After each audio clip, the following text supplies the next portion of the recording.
झारखंड में कांग्रेस के मंत्री है इरफान अंसारी, उन्होंने कहा है कि एग्जिट पोल पे प्रतिबंध लगाना चाहिए चुनाव आयोग को, क्योंकि मैं बिहार में था और 20-22 सीटें मेरे अंदर थी, मैं ऑब्जर्वर था वहाँ।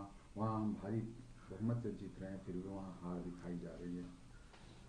देखिए, इरफान अंसारी जी को समझना चाहिए कि ये देश जो है वो संविधान से चलता है, देश के कानून से चलता है, बीएनएस से चलता है, शरिया कानून से नहीं चलता है कि जब मन जिस चीज़ पर मन उनके अनुकूल नहीं हो तो वो प्रतिबंध लगा दे।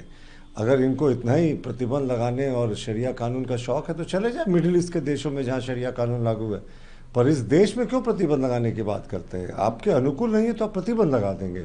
और इरफान अंसारी साहब तो ऐसे भी पनौती के रूप में जाने जाते हैं। वो जहाँ जाते हैं उनकी पार्टी चुनाव हार जाती है। अपनी ही सरकार की फजीहत कराने के लिए वो सबसे ज़्यादा मशहूर हैं झारखंड में। और जो स्वास्थ्य व्यवस्था का स्थिति है झारखंड में वो किसी से छिपा नहीं है। तो इरफान अंसारी साहब के पैर जहाँ पड़ेंगे वहाँ हमारी जीत सुनिश्चित हो जाती है।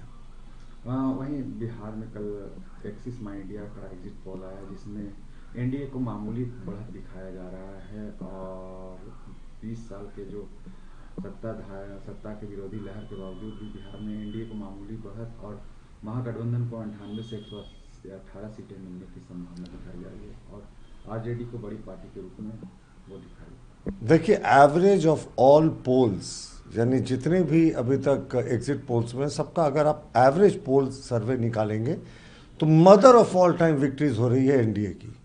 ठीक है, एक आध में थोड़ा क्लोज फाइट हो सकता है, लेकिन कहीं भी एडवांटेज जो है महागठबंधन को नहीं दिख रहा है। और ग्राउंड रियलिटी तो ये है साहब कि जो एग्जिट पोल्स दिखा रहे हैं उससे भी बेहतर हमारा प्रदर्शन होगा।